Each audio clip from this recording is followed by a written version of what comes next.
pentagram dedicated to Henry Foreman.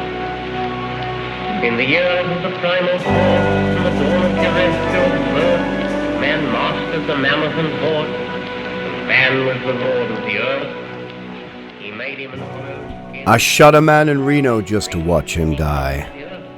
What a brutal and chilling line, really, when you think about it. Written in 1955 by Johnny Cash.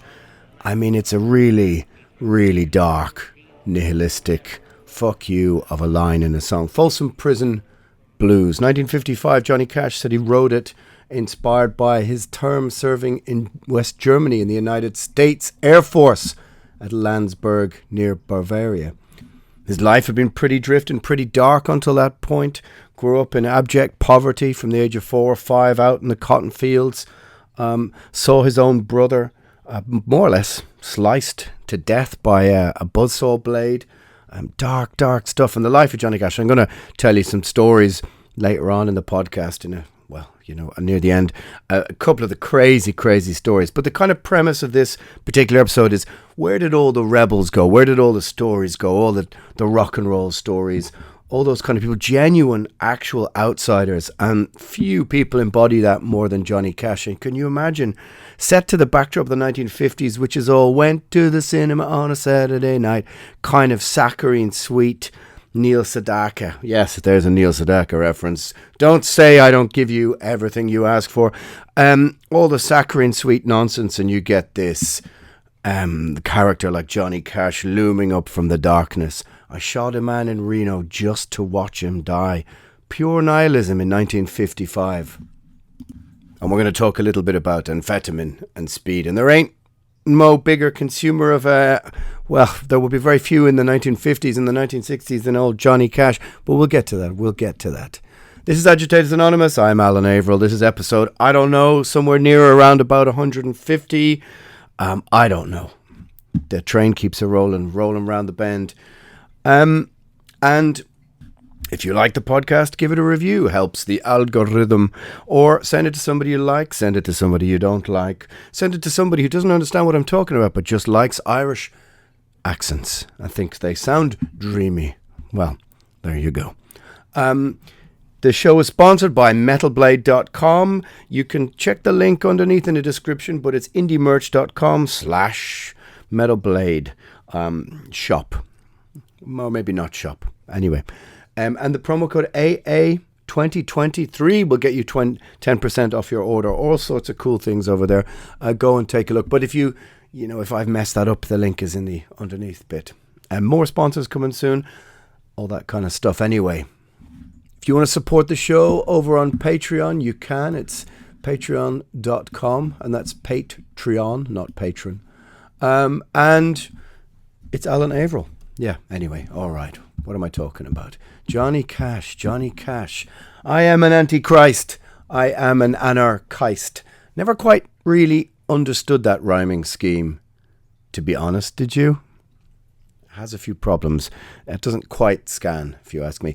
Chinese spy balloons, eh? Only, are they really aliens? Possibly. Wasn't alien invasion the most tinfoil hat theory, and now it feels like, I don't know, elements of the mainstream media are sort of running with that. It hasn't been ruled out. I don't know. What am I talking about? By army spokespeople. What? Are they considering starting a proxy war with Alpha Centauri, or just, I think it's just more distractions for you as you're wondering about how come a loaf of bread has gone up 15% since a week ago. I don't know. There's a bar in Temple Bar in Dublin you've probably drunkenly stumbled around, which is now charging €10 for a pint. Yes, indeed, it's the end of days. But to be honest, and it's why I started off with my little quote, I shot a man in Reno just to watch him die. But to be honest, and some people have commented on this a bit lately, that the political commentary, the weighty tomes of geopolitics have been missing from Agitators Anonymous of late. And you know what? There's 150 episodes and there's probably a third of them are about that kind of thing. But I can be the first to admit, and you probably feel sometimes a bit similar, is that the bandwidth, my mental bandwidth just gets clogged. You can't really clog a bandwidth, can you? Good name for a punk band. clogging the bandwidth. But it's certainly filled with white noise, white political noise. And sometimes you just have to shut it off or you're not going to be able to sleep. And it's more like... I just can't run or deal with many more stories about 15-minute cities, personal carbon footprint quotas, digital IDs, all those kind of things. You know, which maybe we can look forward to trading those footprint quotas like football cards back in the day. Brought to you by Panini and the World Economic Forum. Whatever else. The social currency, this and that. My brain went fizz a while ago. A little like, when the Millennium Falcon tries to head into hyperspace and nothing happens. That may be my first Star Wars reference. I may also add that I have actually seen the first Star Wars movie. I think it must be, or is that the fourth one? I'm not too sure. About 100 times by now. Watched it every weekend as a kid for about an entire year. Maybe that's 2 years. I don't know. If you want a dialogue war, a Star Wars nerd dialogue war, dial me up. Let's go at it. Might come in useful somehow during the impending alien invasion. Anyway, what am I talking about? In my time off, or at least from consuming less news than I would have been doing normally, I did something I never really did before. I was never really one for reading music autobiographies. They never really appealed to me. My mate Rob from Vomiter used to always hand them to me and trade them to me. And of course I read the very boring Iron Maiden one, the short but sweet Lemmy one, and a few others. I read Duff McKagan's book, which was pretty good, if he would just stop saying the word punk rock 6 times of every page. We get it, you weren't into heavy metal. It's okay, fine, it's fine. But I never really got too much into old music journalism. I was never one for buying all those old... I bought classic rock a little bit, and there were some great stories in there. I'm sure I've retold or badly retold a few of them. But I did something recently I never really did before, and that was I waded out into the deep waters of the old music journalism, the biographies and stories from the 60s, the 70s and the 80s, and indeed some from the 90s. And it all really got me thinking this week. And I've been talking about it a little bit with some of my friends, but the like of some of these names, Prince, David Bowie, Lou Reed, Iggy Pop, Freddie Mercury, Keith Richards, Kurt Cobain, the list, it goes on and on and on and on. Will we ever see culturally the likes of any of those kind of people ever again? Will anybody ever appear who has the same impact? Are there any more rock stars or celebrities like this?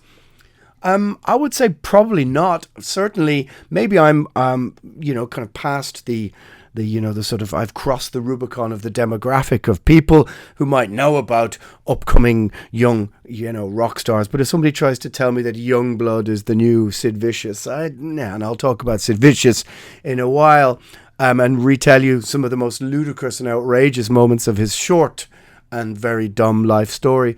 But there just doesn't seem to be any rebellion, any real rock stars left. We could say, have rock stars become comedians, sports stars? Is Elon Musk a modern equivalent to a rock star, thumbing his nose at authority?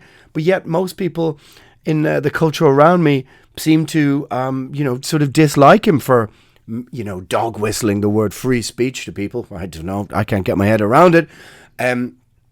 But is he the kind of equivalent of a modern rock star now? It's very hard to say. I don't know. Politics is celebrity for the ugly, right?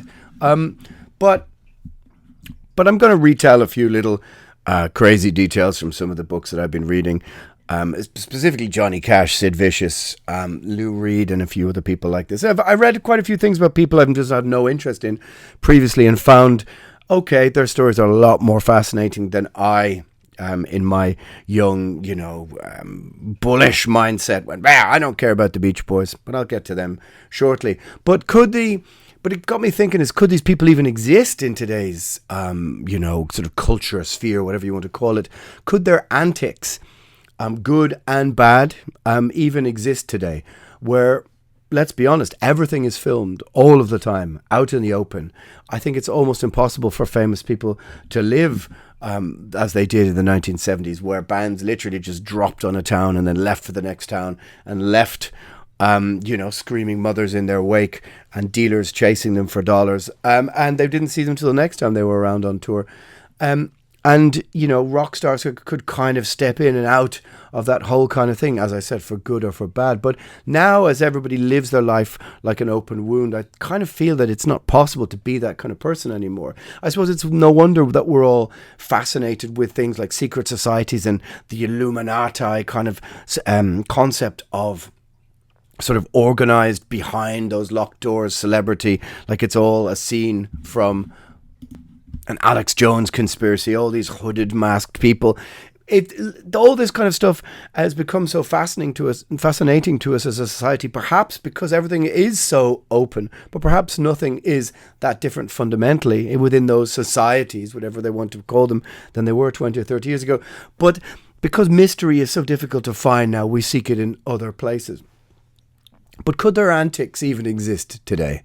As I said, where everything is filmed all the time. If you watch the movie Almost Famous, which I'm not sure will be made the same way now, and like a lot of movies, I feel wouldn't be made the same way now, but it appears to be quite near the truth. The sort of birth of the early 70s, they called themselves Band-Aids, I suppose. They were early groupies.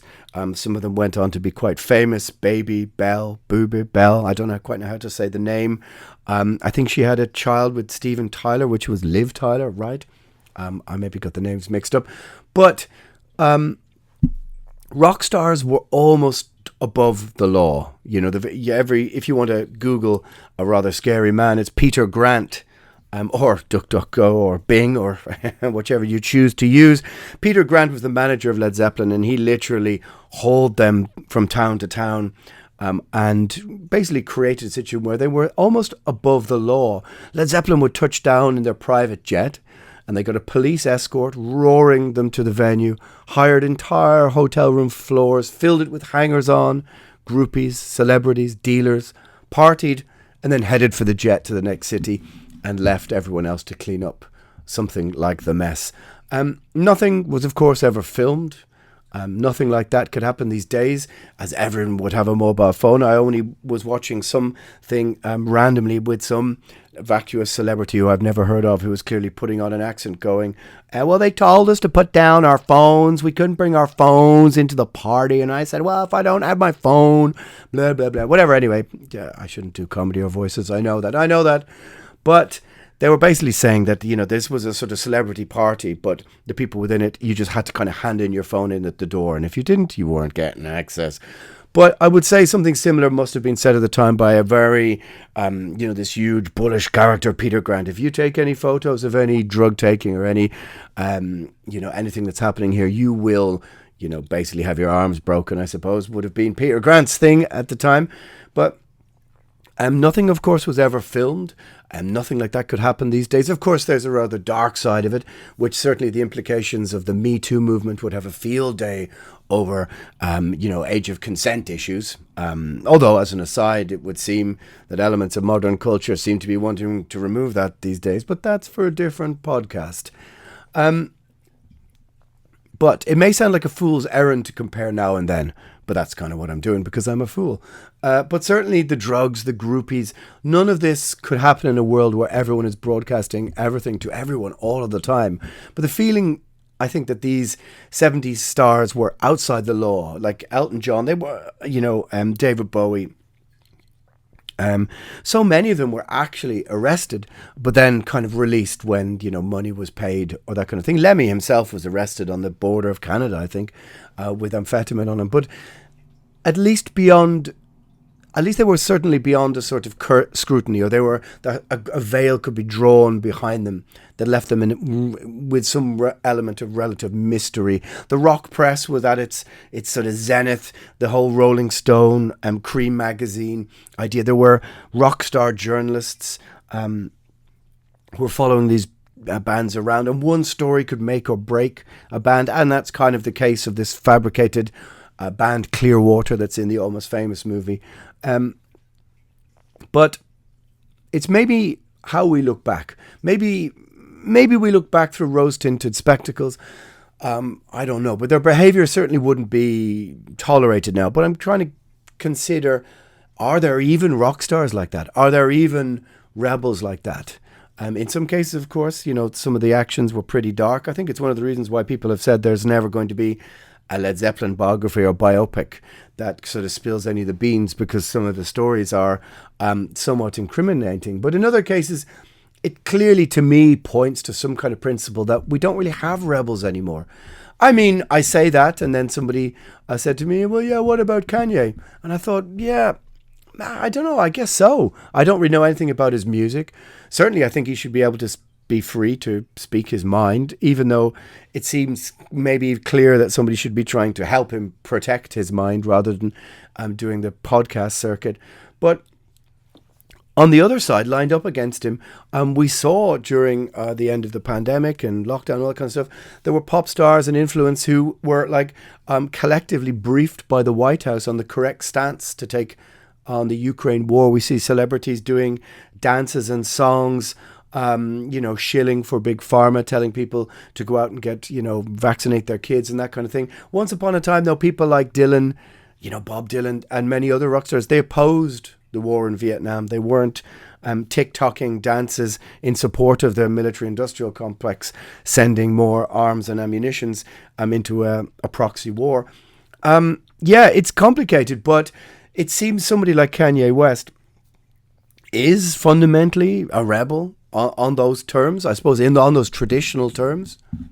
But it's just that our society now just doesn't allow someone like that to exist the same way. I mean, just off the top of my head, there's some crazy interviews. New York Dolls, I mean, what an amazing early 70s band. I think the band that launched 1,000 kind of ships, they appeared on, not that I was alive actually at the time, or, but they appeared on the Old Grey Whistle Test, which is a cool, you should go and have a look on YouTube. You can find some great performances on it. Robin Trower springs to mind. That's how I found Robin Trower. But the New York Dolls kind of set the early 1970s ablaze with this famous glam rock performance on these Old Grey Whistle Test. And people like Morrissey and Def Leppard and, Boy George and all these kind of people saw that, and it inspired the early kind of glam rock scene. And they were a genuinely rebel outsider band. And lead Hellraiser guitarist Johnny Thunders, who you might know the name. I mean, he sort of openly admits in his biography, I was living with a 15-year-old in my apartment in New York. And you kind of think, all right, okay, that was just a normal thing to admit in an interview in 1990. And people just went, oh, well, yeah, sure, you're a rock star. I suppose that's what you do. He's the man who Nikki Sixx, Blackie Lawless, based their look on, the kind of spiky black hair and the cool leather jacket. I mean, what is life but the eternal search for a cool leather jacket? But he stole his look, okay, fair enough, from Keith Richards, who I don't even know we have enough time to get into stories about Keith Richards. I mean, that was heroin with a darker element. Certainly it didn't seem to be glamorous reading the autobiographies. But he, like I said, he openly admits in an interview to living with a 15-year-old groupie in New York on his press tour of Paris. And yet here was a man who really wanted to live the lifestyle of a debauched rock star on the edge of a knife, I think, which ultimately kind of killed him.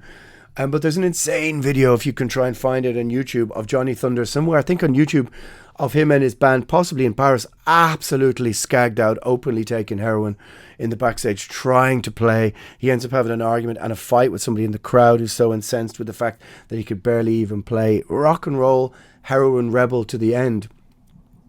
And yet, of course, people still revere the New York Dolls. What I'm trying to get at is that I suppose rock stars they're monoliths from the past. We sort of don't really judge them by the same criteria we seem to judge people now. Whether it's over something as innocuous as a tweet somebody doesn't like. But it's complicated. It's complex. And maybe there's a statute of moral limitations that stop people being able to relate to these things. Take the case of Sid Vicious. By all accounts, a complete moron. A racist moron at that, if quotes are to be believed. His history is insane and short. You all know the famous picture of the swastika t-shirt, which you've kind of would have thought might kick up a bit more of a fuss in the punk world or the modern world, but seems to not really. It's somehow seen as a student art anti-establishment statement. A kind of whatever. That was what punk rock was in 1977.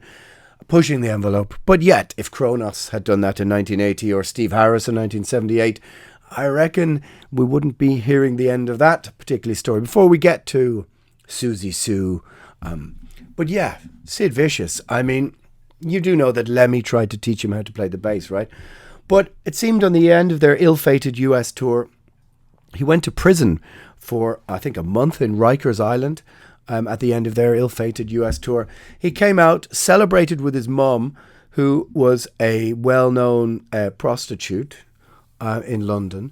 And his mum scored his heroin for him and then stood by him as he sliced his arms up and tried to commit suicide in a hotel room. It was a sort of a pact between them.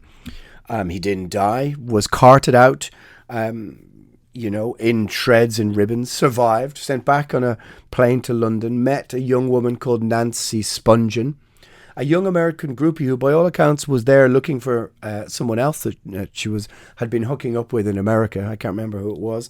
But she hooked up with Sid Vicious, and within a short while, they were both dead, and it appears that he killed her. I mean, wow. And it was immortalized in movies, and still you see people wear, T-shirts with his image on it. Of course, of course I've said it many times, I'm against cancel culture, all that kind of thing. It's just an odd, strange double standard. And then you read more.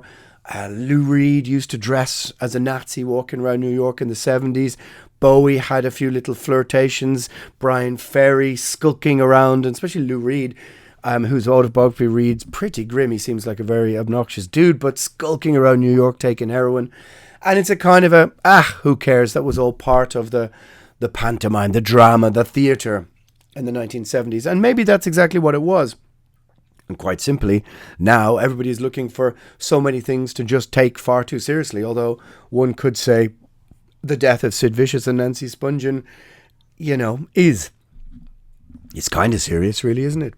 But I think that's one of those things that comes across in these biographies, and that is the wildness, the virgin territory of these early rock stars, the recklessness, and holy shit, the drugs.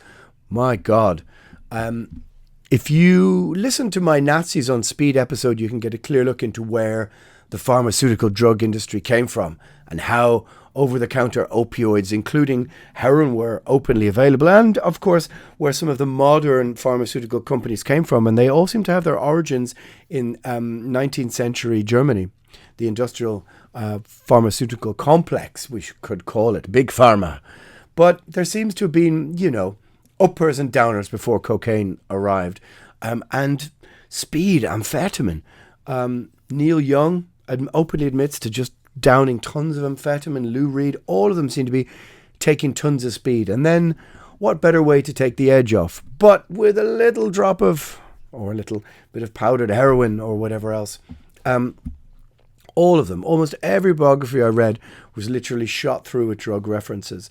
You could almost smell it off the pages, from Jerry Lee Lewis popping amphetamines, not to mention taking up with underage women.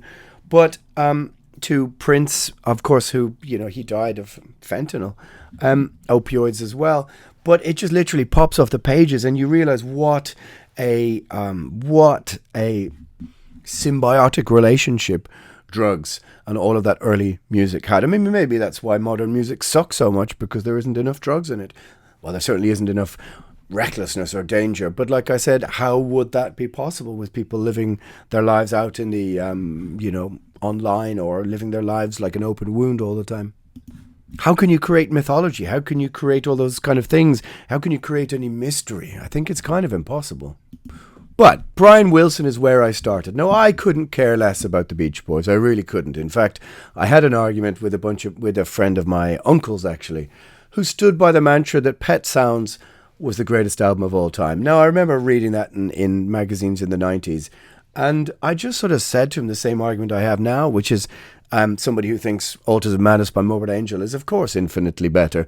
But and my argument is the same, and I'll stand by it. How can an album about good times and going to the beach and surfing, really? That's the pinnacle of 20th century creativity, songs about surfing? Of course not. Of course, real art comes from struggle and adversity and darkness and anger and every other thing you would say if you thought Autism Madness was a greater album than Pet Sounds, which it, of course, is. But it has to be. It's like saying to me, that a cartoon is better than Hitchcock or something like this. But, we argued it back and forth. And like I said, that was it. Songs about surfing, the pinnacle of our creative achievement in popular music in the 20th century. But then I read like about 100-page kind of very, very long story about the Beach Boys. And I read it and I thought, damn, if this guy wasn't fucked up in his own way. Living in his outhouse by the pool, just doing tons and tons of coke, taking acid. There was certainly darkness there. He just was obsessed with making the perfect pop song. Perhaps if he'd come along in the 90s, he would have made a different kind of music, I guess. It still didn't make me really want to go and listen to the music, but I did go and start investigating. And on YouTube, and true enough, you can find uncomfortable shows where Brian Wilson, dead-eyed, almost zombified, like he's been taking lithium or something, just stares out into nowhere on the stage, barely playing, barely singing, while the others in the band just do their thing. And he's the guy who wrote all the music, and most of those guys didn't play on all those early records, despite not even playing on the albums. And how figures like Wilson just lose entire decades to drug-addled paranoia and the acid casualties. I mean, anyone who's taken acid knows how illuminating it can be. The last time I took acid, which is not so long ago, actually, there was a few of us here. There was, I think, acid and a few magic mushrooms. And when I stepped out into the hallway to go to the toilet, there were a few shards of light coming through my front door into the dark hallway, and they illuminated a scene from ancient Egypt and the pyramids. And I could see all of these small figures building the pyramids. And I stood there in my hallway and I watched and I thought, that's how they did it. And it was just all instantly clear to me. And then I went to the toilet and then came back into the other room and, goofed off looking at something else. I would recommend it to anybody as a form of, you need a little bit of illumination from the other side of your consciousness. But in that moment, I thought, okay. And I told this to a friend of mine who I think is maybe too scared to try hallucinogenics. And he was just like, jaw agape, like, what? And I went, well, yeah, it just became clear to me in that moment. Oh, yeah, that's how they did it. Same thing when you take... Sometimes when you take DMT, I remember being shot out into space around the rings of Saturn, and I could see DNA strands, and it all just, whatever it was, it became clear, and you come back quite rested. Anyway, what am I talking about? But the point is that in the 1960s, can you imagine how powerful that stuff was? And people didn't quite realize how it would short circuit or could short circuit your brain, and you can't really do this every day. My good friend Steve Hughes, comedian, has a great joke. I'm not going to try and tell it, but just about how there was always one or two people you knew growing up who just didn't realize that you just couldn't do all of the things every day, that you had to give your brain a rest. But like I said, you can't do this every day. But some people were. Some people absolutely were. Reading again another biography, Sid Barrett. I'm not a big fan of early Pink Floyd. I think it's way better when he's gone, to be honest with you. But he was their creative talisman for the first album or two, and it just completely fried his brain. Look at Peter Green from Fleetwood Mac. If you don't know early Fleetwood Mac, before the whole Rumours era, that's just one of the best things that you can find. The first two Fleetwood Mac albums, Peter Green's Fleetwood Mac, and he seemed to be another acid casualty, dropped out of society, just fried their brain, short-circuited their brain.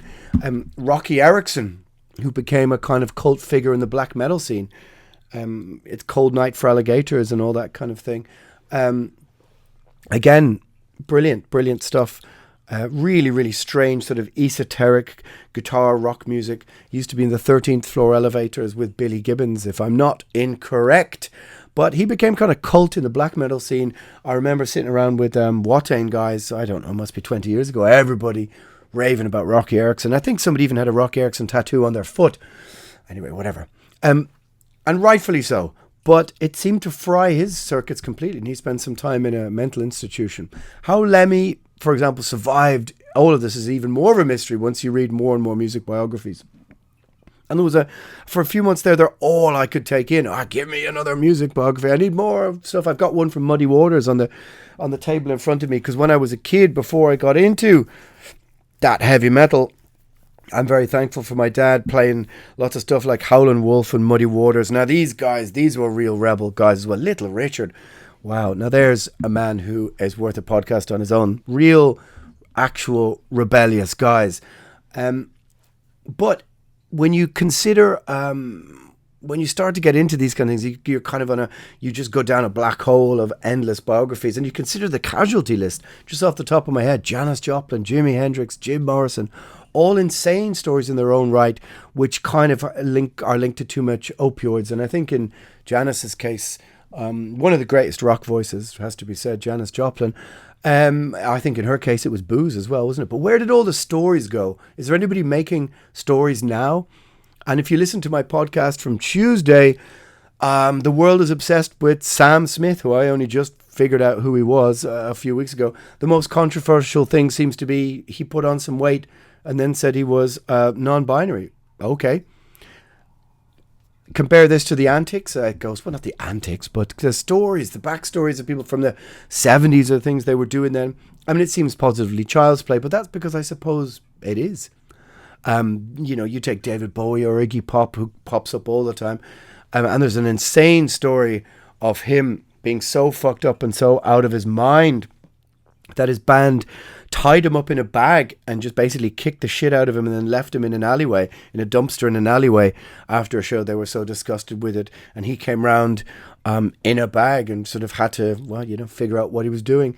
Naked and alone in New York and some grim, dark morning. But the dark, brooding genius, I was reading about Miles Davis, who seems like a very bad motherfucker. I have to admit, on a side note, I can't get my head around Bitches Brew. I sat in the front of a van on tour with the very awesome Uno, who used to be in Solitude, who has many great... Uno Brunason, who said one of the greatest things ever to me, actually. He said to me, how much sense do you have to make sense? And I thought, yeah, I will live with me till the day that I die. We were on the session and he said that to me, and Bones from Dread Sovereign looked at each other and went, wow. Okay, you just won. Anyway, we were sitting in the front of the van and we listened to that. We listened to television. I think it is Marquee Moon, is it? Anyway, or I read about, this is just me talking about things that I've been reading. Sly and the Family Stone. I mean, holy shit, this guy, he employed literal gangsters in his entourage to deal and collect and fuck up anyone who crossed him. Guns, addicted to medical cocaine. He even tried to kill his bassist, it seems. Hired a hitman from a mafia family. I kid you not. Maybe the only thing that's near to any of this is, I suppose, 90s rap. Whether it's Tupac or all that kind of thing. Dr. Dre. I wouldn't profess to know a hell of a lot about rap. But that was maybe the last time when... there were sort of echoes of some of the similar kind of danger. I suppose black metal had it with the church burnings and murders that happened around black metal. But it seems that in a modern day, an age, an infantilistic age, this kind of thing is impossible. But I kid you not, Sly Stone seems to have hired a mafia hitman to kill his bassist. That doesn't seem like such a bad idea, actually. Anyway, but comparing anyone nowadays to those kind of people seems like a fool's errand. But, I'm a fool, so... maybe some of you have been following Shane McGowan on Instagram. It's pretty grim. But his story also riven through, is that how you say it, with drugs and booze. It made me think maybe it is better to clock out early and leave a beautiful corpse. I don't know. Is that just romantic nostalgia? But I think part of what it is the infantilism or childishness of modern popular music or modern society that has something to do with it. That everything is just sort of aimed at children. And I mean, it's hardly surprising on some level musically when clicks and plays are driven often by kids, that the music aimed at them is so childish. I mean, Amy Winehouse, Billie Eilish is certainly not. Tina Turner, Cardi B is not. I'm sorry for keeping on naming names of popular music culture people. But look, you had a Morbid Angel reference earlier, and it goes on and on and on. Or maybe part of it is me, in that I want my artists tortured and dark and fucked up. I mean, boredom comes from the boring mind, right? It's no wonder that so many things are so boring if you have no edge or no angle. And it's what I told my friend Dennis the other day. Hello, Dennis, by the way. That's it. I do shout outs now. That's part of my new podcast thing. But we were talking about it, and we said we want our death metal smashing its way through the boundaries of hell, whiskey drinking, line taking, straight talking, fighting, carousing, rock and roll, proper rock and roll. Death metal to me is Troy Azathoth carving an inverted cross in his arm with a razor blade, bleeding all over his guitar in the middle of Chapel of Ghouls. Not guys who look like baristas doing guitar playthroughs before going back to streaming their gaming or whatever. Look, what can I say? That's the part of me is drawn to these dark stories and kind of wants our artists to be tortured. You want your playwright to be Brendan Behan, a kind of a sort of dark, semi-tragic pisshead who has political aspirations and fails and achieves other things, but writes brilliantly. You want Hunter S. Thompson. I don't know, whatever it is. I suppose there's an element of nostalgia to it, but you want people to be real and sort of plugged into that dark undercurrent, as I said. A part of me is drawn to these dark stories. And certainly, in microcosm, I've lived out some share of them in my time with Primordial and touring and traveling and being around the world. Take a song like Last Call from the last album by Primordial. It's kind of exactly about this, but you can't write that song without experience if you haven't lived some of it. You can't kind of create, how we say, you can't write rock and roll by proxy. You have to have lived a little bit of rock and roll. So being the outsider, the outcast, being on some level rebellious. And now I realise the world we live in, this becomes harder and harder, and part of it is my own nostalgia and being an outlaw in, as I've said, this increasingly outraged world, obsessed with trying to stamp out what it seems as anti-social behaviour. That what I would say is just opinions, running contrary to the mainstream narrative. But, it's a kind of emasculated world that wants conformity by any means. And the world of the classic rock stars, I think it's definitely a bygone thing. And some people would say good riddance, and, if that's your prerogative, that's fine. But these dark backstories full of regret and struggle that go into creating true art, maybe that's why things have to have a certain kind of personality that seems real. I mean, Eminem, it ain't my thing, but I read quite a bit about him. Which I never knew. I wouldn't have been on my radar. But he had anger and spite, pulled a gun or two in his day, had a pretty grim backstory, born to a 17-year-old woman in a trailer park, by all accounts. Is Drake the modern equivalent of him? I mean, take Ed Sheeran. I mean, what is this? Do we even compare this to people in the past like Bob Dylan? It's also milquetoast. I mean, of course not, we can't. People forget that back in the day, Dylan was huge in popular culture. Is there anyone as divisive? Could Guns N' Roses even be allowed now? A rock band that tapped into young male anger, filled with expletives, extremity and violence, toxic masculinity, if ever there was an apt example. Yet now we get the unthreatening wee little elves of Greta Van Fleet. Where is the danger? There just doesn't seem to be any. No secret, I love Morrissey. And yet he's about as wicked as it gets in 2023, in his mid-60s, for making relatively conservative political statements that, 20 or 30 or 40 years ago, nobody really would have batted an eyelid about.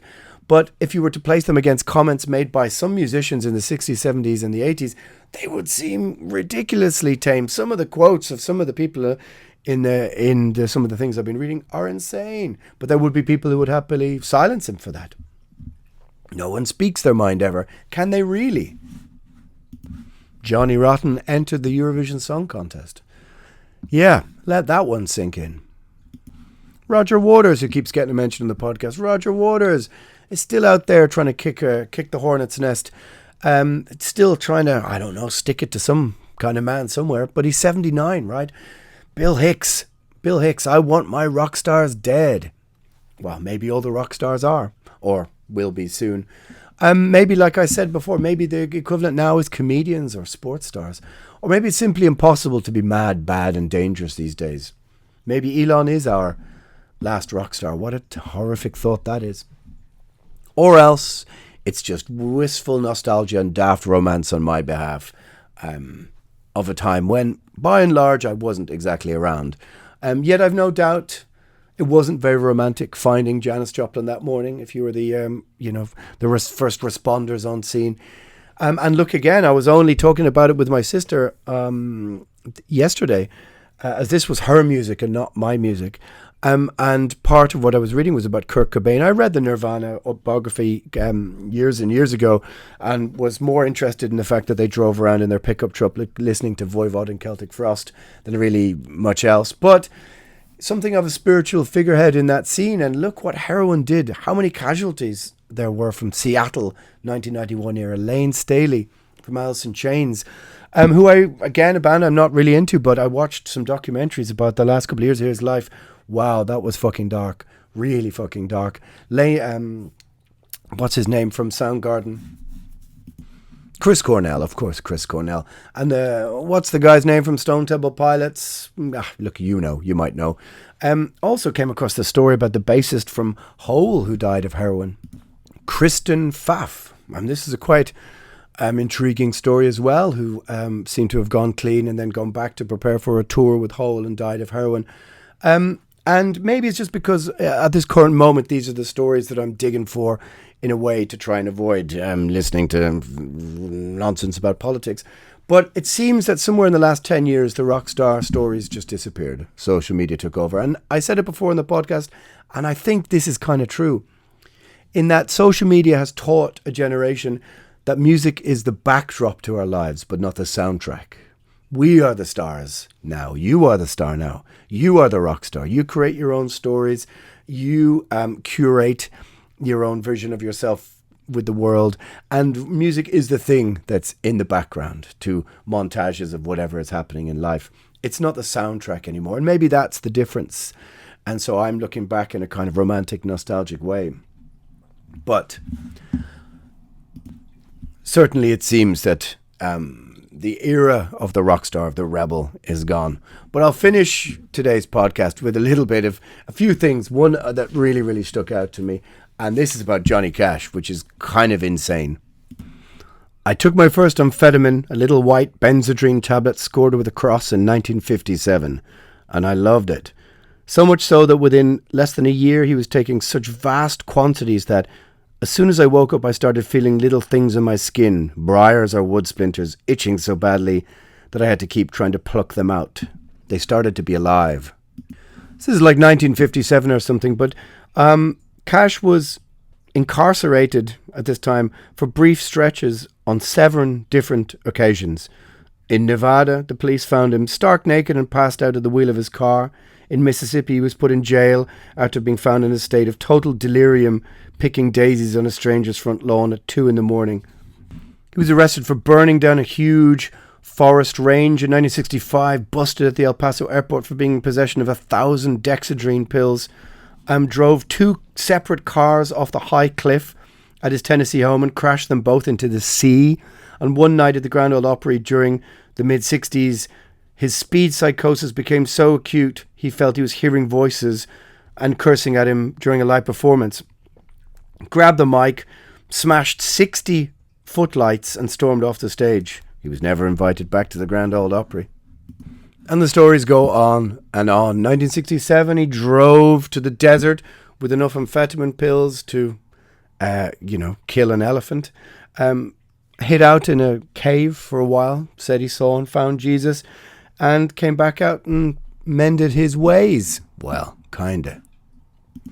And in an odd change of fortune in the 1980s when he was kind of lost, it wasn't until the end of the 80s where he began to be sort of revered. The whole Man in Black mythology came back around again, and he was revered by an entirely new generation of musicians. And it was no real surprise that those famous people, whether it was the River Phoenixes of this world, whose own life was cut short young as well, but it was the whole Seattle sort of generation of people who refound the darkness at the heart of Johnny Cash.